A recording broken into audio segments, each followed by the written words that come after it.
करता है।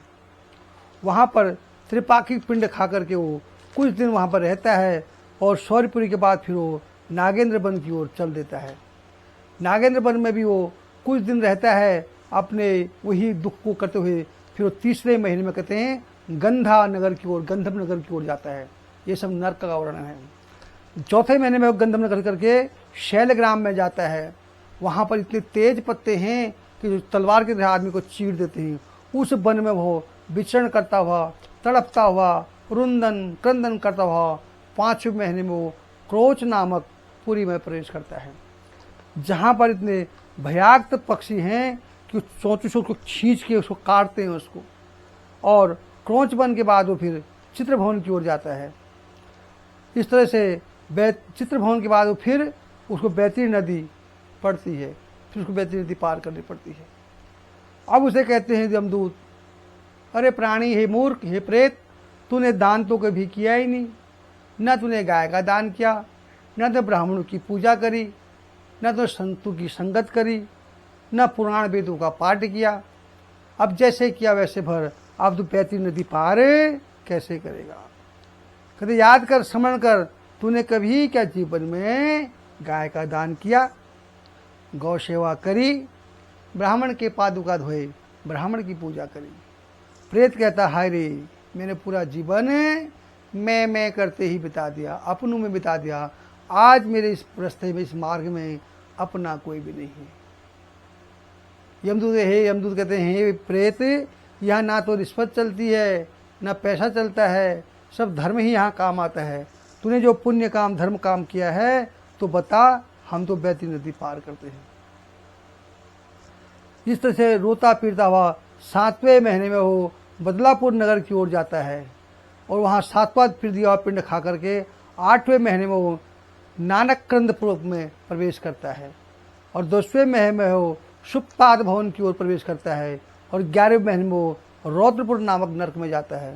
कहते 11.5 महीने में वो फिर पयोशवर्षण नामक, जहाँ पीप की वर्षा होती है, ऐसे वन में नगर में जाता है और 12वें महीने में फिर वो प्रेत रोता पीता हुआ 12वें वर्ष में वो शीतल भवन में जाता है। वहाँ कुछ देर आराम करके अपने पूर्वजों को याद करते हुए, अपने किए हुए कर्मों को याद करता हुआ प्रेत रोता पीड़ता हुआ वहाँ पर फिर यमपुरी की ओर प्रवेश करता है। पर यहाँ सब नहीं जाते, कर कुछ तो बैतरी नदी में ही गिर जाते हैं, चोंचू से खींचे रहने पर वहीं गिर जाते हैं बैतरी नदी में। कुछ जंगलों में वैसे ही गिर जाते हैं, पुनः वहीं तड़पते रहते हैं। कुछ एक लोग ही जिनके पुत्र, जिनके पीछे की पीढ़ी उनका श्राद्ध तर्पण आदि करती है, वही लोग कहते हैं आगे यमपुरी की हो जाते हैं। बाकी सब वहीं आधे रास्ते में गिर जाते हैं, वहीं सड़ते रहते हैं, कई सालों तक नरक में सड़ते रहते हैं। फिर स्कूल में जाके कोई कुल में ऐसा बेटा पैदा होगा जो उनके लिए निमित्त गया काशी करेगा, दान पुण्य करेगा, तब वो वहाँ से उगड़ के यमपुरी की ओर अपना हिसाब करने जाते हैं। आपसे निवेदन है, पितृपक्ष की मधुर बेला में अपने पितरों को विशेष पूजा कीजिए। पितरों की उनके निमित्त ब्राह्मण को वस्त्र दान कीजिए, भोजन अन्न क्षेत्र का दान कीजिए, वस्त्र दान कीजिए, द्रव्य दान कीजिए, जितना हो सके पितरों के नाम से अपने पितरों का ध्यान करके उनसे प्रार्थना कीजिए। कैसे उनको बुलाना कैसे है? आवंत पितरो, गुणवंत पितरो, सेवंत पितरो, रसवंत पितरो, नवो नवो पितरो रसाय, नवो नवो पितरो स्वधाय, नवो नवो पितरो त्रिधाय, नवो नवो पितरो चंद्ररूपाय। ऐसे तारीफ कर दे उन पितरों की, हाथ जोड़े प्रार्थना करनी है। भो पितरो आह्वानम न जानामि, न जानामि विसर्जनो, पूजा विधियादि न जानामि, न जानामि समावतो, मंत्राहीनम क्रियाहीनम भक्तिहीनम तथैव च, यावतां पूज्यामि पितरो तावतां प्रसन्न भव। हे पितरो, जिनके माँ बाप हैं उनका ध्यान करेंगे, पत्नी पति का ध्यान करेगा, पति पत्नी का ध्यान करेगा, पुत्र पिता का ध्यान करेगा। हे पितरो, जब आप जिंदा थे, इस लोक में जब जिंदा थे, मैंने आपको अपने बात को मनाने के लिए कई बार जिद भी करी होगी, एक आवाज़ भी होगी, मेरी माँ फौरन मेरे को देखने आ गई, मेरी आवाज़ सुन ली। और कभी क्रोध में आके मैंने आपसे मुंह माया भी किया होगा, मुंहजोरी करी होगी, आपकी जुबान लड़ाई होगी, आपका कहना नहीं माना होगा। पर जब मैंने प्यार से बुलाया तुम भाग के आ गए मेरे पास। अब तुम मेरे पास नहीं हो, हमसे कहीं दूर चले गए हो। हे पितरों, अब मैं तुमको बुला भी नहीं सकता, तुमको बुलाने के मेरे पास मंत्र भी नहीं है। तुम्हें रुचिकर तुम्हारी इच्छा है इस टाइम खाने को क्या कर रही है, मैं आपके मन के भाव नहीं जानता।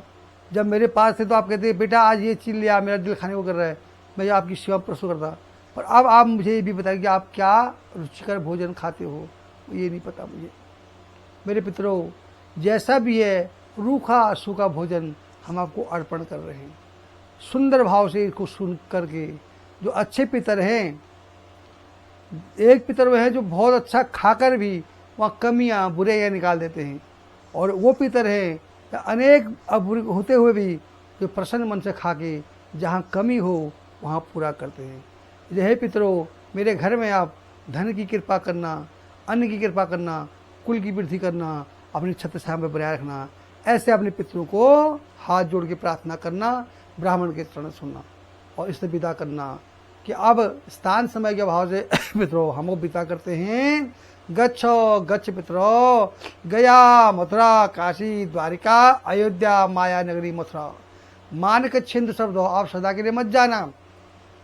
आपता विपता समझ आकच्छेंद्र रक्षेंदु पदे ही पितरों, जब जो कोई दुख तकलीफ कोई विपदा आए तुरंत आकर के कदम कदम में मेरी रक्षा करना। ऐसे अपने पितरों के लिए प्रार्थना करना और उनके निमित्त अन्न दान का कर, जितना दिल खोल के दान कर सकते हो उसका 10 गुना आपको मिलेगा। पितृ प्रसन्न है तो आपका भाग्य उदय हो जाएगा, सारे कष्ट दूर हो जाएंगे। ऐसा आज इतना ही शेष, कल आपको इसका तीसरा अध्याय बताएंगे। आपके पितरों की आप विशेष कृपा रहे, आशीर्वाद बना रहे, गोविंद की कृपा बनी रहे, इसी आशा से आज इतना ही, शेष कल। जय श्री कृष्णा, जय सनातन।